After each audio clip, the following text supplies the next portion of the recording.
Good afternoon once again, ladies and gentlemen. Welcome to Malaysia, Sepang to be precise, for the 12th round of the first season of HRL. We're in qualifying here and our McLaren is resplendent in the light. However, we have been a bit sideways in this lap and we are missing the apex here of the penultimate corner quite severely. So this lap probably won't be that great, especially with that loss of traction there on the exit of the last corner.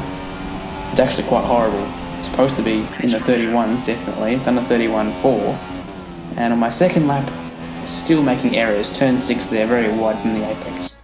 Still improved though, and would be third on the grid behind my two championship rivals. I say rivals, but they are 68 and 72 points behind in second and third. That's Stingray in second and Pure Contrast in third in the championship. So hopefully we can increase that further and wrap up the championship as early as possible.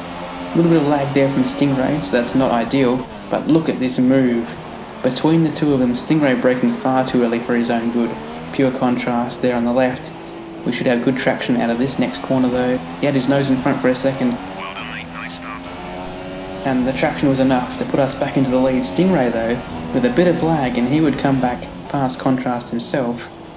Unfortunately, we would get tangled here. There it is. And both of us would have to let off, and Pure would come from third, straight back through into first, and that Toro Rosso would lead for quite a while. In fact, Leonard, in his debut, would actually move up to P3 at the time. One thing I did notice throughout the stint was the difference in lines and braking points for Pure Contrast and I through the first complex. As you watched there, I was a bit later on the brakes, and for this second lap in a row, a bit of a wider entry. I seemed to gain a little bit through there, so that was encouraging but a little bit scary because I didn't want to run into the back of him and lose part of my wing. Unfortunately, my teammate Nemo would retire. It was a group of three until Harry Ryan did a bit of a Perez there and lost it at the penultimate corner.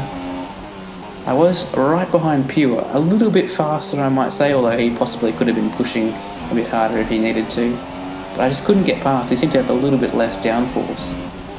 At the end of lap 7, Pure Contrast entered the pit lane, and I thought that was committing him to a 2-stop, especially when I saw what tyre he put on, which was the soft. And this was developing into a very similar race to what we had in PRL Go now. with Dregler, who did the same thing. Once again, I went longer, this time 4 laps longer to lap 11, and committed myself to a 1-stop, also going to the softs in my second stint.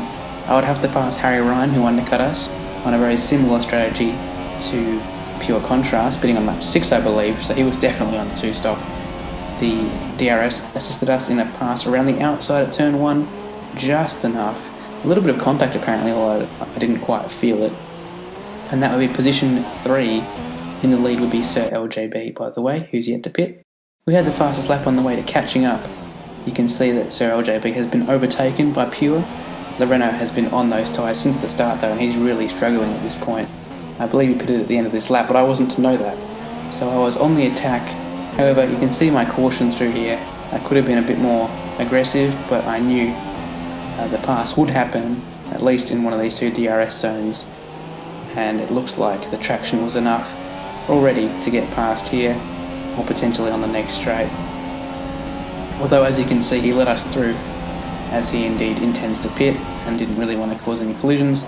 Although I got very close when I went far too deep there and sort of got in his way. Thankfully there was no contact. We were able to get back after Pure with another fastest lap.